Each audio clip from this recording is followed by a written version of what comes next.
Bismillahirrahmanirrahim. Assalamualaikum warahmatullahi wabarakatuh dan selamat petang.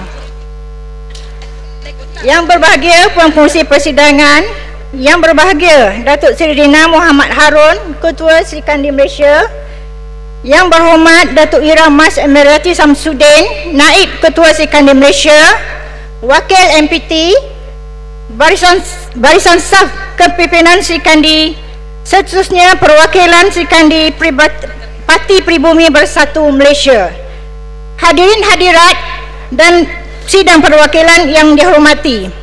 Saya ingin bahaskan usul yang bertajuk pembangunan kapasiti untuk pemimpin masa hadapan, iaitu Serikandi Bersatu, Serikandi Negara. Sama ada kita sedar ataupun tidak, parti yang kita dokong ini telah pun melangkau usianya 6 tahun. Di dalam tempoh ini, banyak dugaan dan cabaran yang kita lalui, dan ianya satu perjalanan yang penuh liku, suka duka, jerit-berit, pahit getir, marah, putus asa dan sebagainya.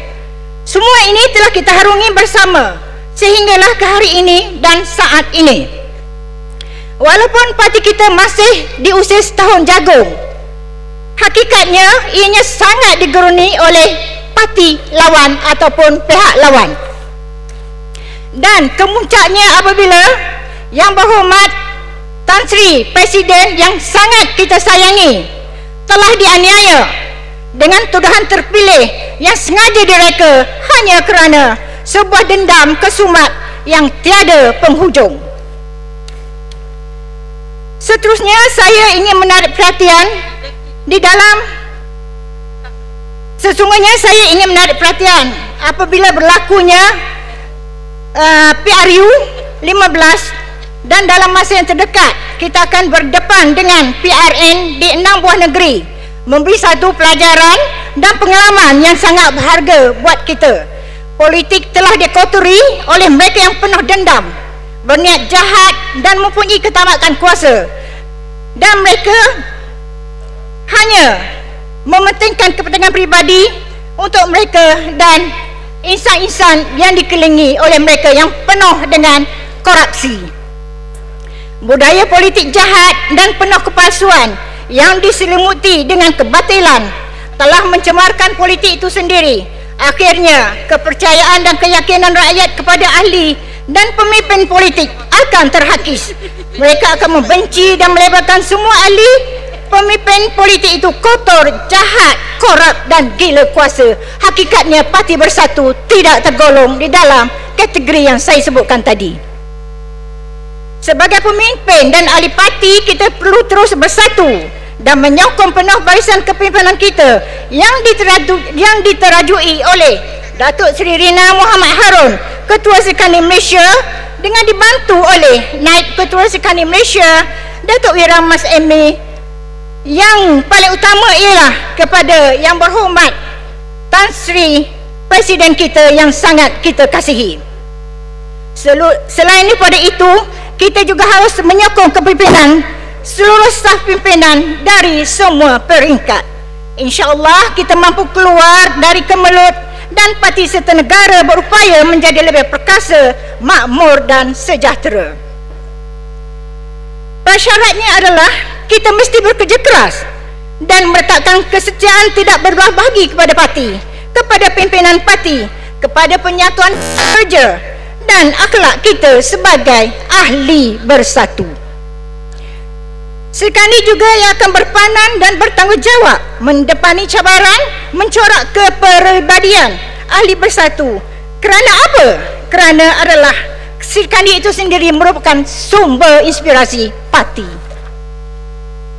Serikandi bangsa, agama dan negara. Sebagai sayap utama parti, serikandi wajar diberi peranan dan diiktiraf oleh kepimpinan parti, kerana serikandi luar biasa ini yang akan terus berjuang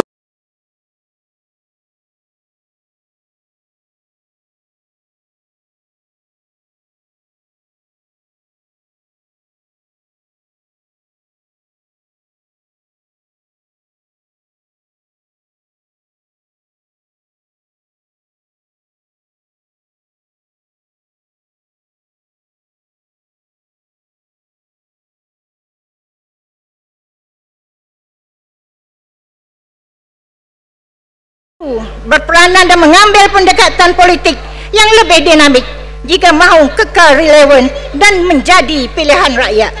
Sikandi hendaklah dilihat sebagai kelompok penting dalam institusi rakyat, terutama bagi kaum wanita dan kanak-kanak, sesuai dengan sifat Sikandi sendiri sebagai seorang wanita dan sebagai seorang ibu.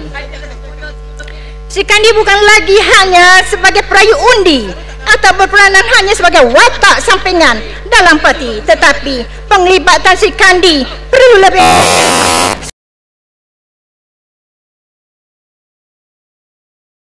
dalam Majlis Presiden, Majlis Pimpinan Tertinggi, peringkat penggubal dasar dan polisi, memastikan setiap apa jua tindakan dan keputusan akhir Sikandi tidak lagi terabai dan dinafikan hak. Sikandi adalah saf hadapan parti yang diberi tugas dalam menyantuni rakyat kerana ketabahannya, kerana kegigihannya, kerana kegagahannya, kerana kesegarannya, kepintaran dan kekuatan daya juang yang ada pada Sikandi Bersatu telah turut membantu parti yang kita kasihi ini untuk mendapat tempat di hati rakyat, sekaligus memastikan kemenangan demi kemenangan di dalam pilihan raya. Seterusnya, cuba kita singkap kegemilangan perjuangan Sayyidina Khadijah Al-Khuwailid, penghulu syurga, Ummul Mukminin, Ummu Salamah bijak misteri, Fatimah Az-Zahra anak sanggup berkorban nyawa, Nusaibah mujahidah yang tabah. Mereka adalah di antara Serikandi Islam yang mendahulukan hak, mengendahkan segala yang nista dan dusta. Sesungguhnya mereka menjadi sumber inspirasi dan kekuatan untuk kita berjuang demi agama, bangsa dan negara. Seterusnya, Sikandi Bersatu juga mahukan kepimpinan parti untuk terus tegas dalam memastikan parti ini kembali memimpin PRU 16 nanti.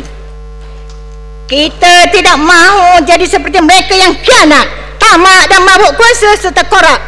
Kita mahu mendominasi dan meneraji kerajaan, bukan kerana kuasa, bukan kerana pangkat, bahkan bukan kerana populariti, tetapi atas dasar kebertanggungjawaban untuk kesejahteraan rakyat dan kelangsungan negara bangsa sesuai dengan slogan dan amalan kita, itu bersih, stabil dan prihatin. Ingin saya jelaskan, kita tidak ada masa dan kita tidak perlu melapangkan masa untuk berbalah dan berpecah belah, merebut jawatan, menjatuhkan kawan dan mensabotase parti. Di dalam pemilihan parti, jawatan dalam parti bukan fokus utama. Apa guna menang dalam pemilihan parti tetapi parti bakal hilang sokongan di hati rakyat? Ingatlah, yang mengundi dan memenangi kita adalah dalam pilihan raya ialah rakyat. Ayo Sikandi Sumber bersama seluruh saf kepimpinan kita bergerak maju menuju ke hadapan. Di pentas hari ini kita bersatu, berbincang dan bermuhasabah untuk membina pasak perjuangan, menguatkan benteng pertahanan, mengukur strategi serangan. Kita rangka, kita susun langkah sebaiknya agar akar yang wujud ini bisa meresap dan menatijahkan kejayaan.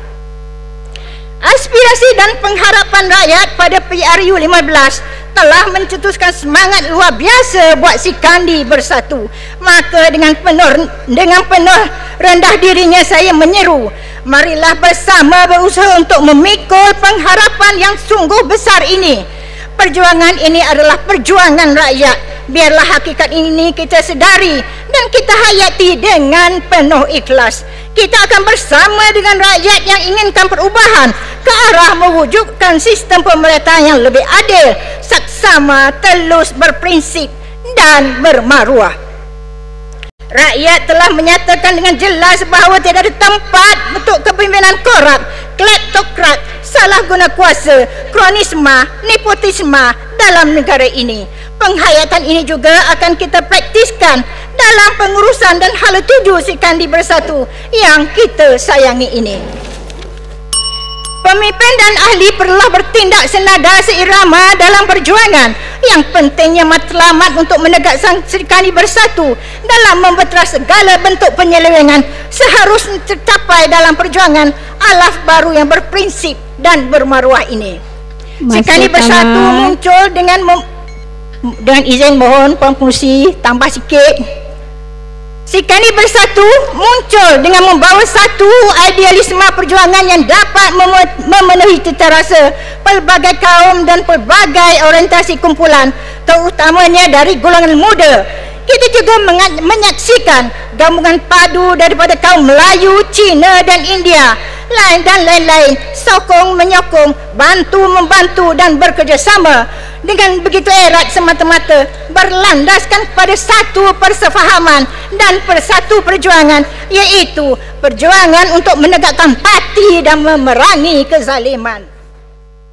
Saya ingin menyarankan agar pergerakan Sri Kandi mempunyai otonomi di dalam bertindak, tetapi dalam masa yang sama tetap bergerak seiringan, sedenyut, senadi dan seirama dengan keseluruhan struktur parti di semua peringkat. Di dalam usaha kita mengetengahkan satu model pergerakan Sri Kandi Bersatu yang sebegini rupa, memerlukan kita meletakkan satu penanda aras, benchmark dan piawaian tertentu di mana usaha meletakkan piawaian mesti dilakukan di peringkat awal. Di samping itu, bentuk acuan kepribadian dan imej Sri Kandi Bersatu jugalah harus digariskan supaya kita dapat melahirkan satu generasi wanita yang boleh kita banggakan untuk dipanggil sebagai obor perjuangan. Masa tambahan, Camat. Sri Kandi yang mempunyai ciri-ciri dan nilai-nilai tertentu seperti yang berfikiran positif, membina dinamik, progresif, mesra, insaniah, tegas di samping tabah di dalam mengharungi perjuangan.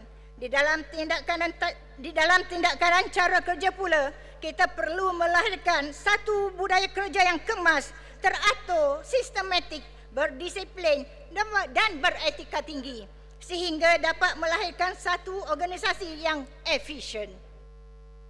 Adalah menjadi harapan kita semungkinnya di akhir usaha kita nanti, kelak akan muncul model wanita Sri Kandi Bersatu alaf baru yang mempunyai ciri-ciri yang telah diperkatakan dan di dalam masa yang sama masih mengekalkan ciri-ciri kewanitaannya dan mementingkan institusi kekeluargaan. Adalah menjadi hasrat dan harapan saya supaya suatu ketika nanti wanita Sri Kandi Bersatu akan menjadi role model kepada pergerakan wanita di Malaysia dan seterusnya di luar negara, supaya nanti dapat kita berdiri di pentas dunia dan bercakap tentang perjuangan dan memperjuangkan nasib wanita dengan hati yang benar-benar lapang, kerana kita tahu bahawa dalam diri kita telah terlaksana perjuangan dalam erti kata yang sebenar-benarnya. Maka dengan itu saya menyeru kepada sahabat seperjuangan saya di sini pada hari yang bersejarah ini, marilah kita bersatu hati membulatkan pemikiran ke arah menangani perjalanan di hadapan kita yang penuh dengan onak dan ranjau. Juga marilah kita cuba ketepikan perbezaan pendapat di antara kita, lupakan segala titik bengek dan halakan tupuan kita ke arah perjuangan yang lebih besar di luar sana. Saya juga ingin menyeru supaya kita Sri Kandi memisahkan diri kita daripada budaya politik kotor yang tidak berprinsip. Jangan juga kita terperangkap dengan gaya politik orang-orang lain yang ada di sekeliling kita. Marilah sama-sama kita bergerak dengan irama dan nada yang kita sama-sama senangi demi mencapai kepentingan kita bersama, iaitu tidak lain dan tidak bukan menjayakan dasar-dasar perjuangan, menegakkan keadilan dan membenteras kemungkaran. Buktikan kepada semua bahawa Sri Kandi boleh menjadi obor, menerangi yang gelap dan menjadi cahaya petunjuk di dalam kita mengharungi liku-liku perjuangan. Saya yakin Sri Kandi Bersatu boleh. Sri Kandi Bersatu boleh. Okey, oleh kerana Datuk Seri YB Rina tadi baca pantun, saya pun nak berpuisi lah sedikit Sri Kandi bersatu, Sri Kandi negara. Mereka adalah Sri Kandi bangsa. Hidup jelas, pertahankan negara. Musuh datang, geretak tak bisa. Hilang nyawa, tak ambil kira. Mereka adalah Sri Kandi rakyat. Hidup sentiasa abdikan umat. Janji dipegang, sumpah diingat. Masa dan tenaga tak indah dilumat. Sri Kandi negara ibarat besi, tahan dikerah, tahan diuji. Dijadikan tiang, gagah berdiri. Dijadikan pentas, yakin dilangkahi. Sri Kandi bangsa bijak mendidik, sentiasa berkhidmat, penuh cerdik. Membela rakyat, tahan ditindik. Membela negara, tahan dibedik. Sri Kandi bersatu, Sri Kandi negara, berfikir cepat, bekerja tangkas. Tunaikan tugas, pantang mengira. Tunaikan janji, pantang menculas. Dijadikan pemimpin, rakyat kan puas. Sayapnya panjang, terbangnya luas. Semoga perjuangan kita ini diberkati Allah Subhanahu Wa Taala demi agama dan bangsa. Saya Mek Zahra binti Hussein mohon perbahasan ini disokong. Wabillahi taufiq wal hidayah. Wassalamualaikum warahmatullahi wabarakatuh.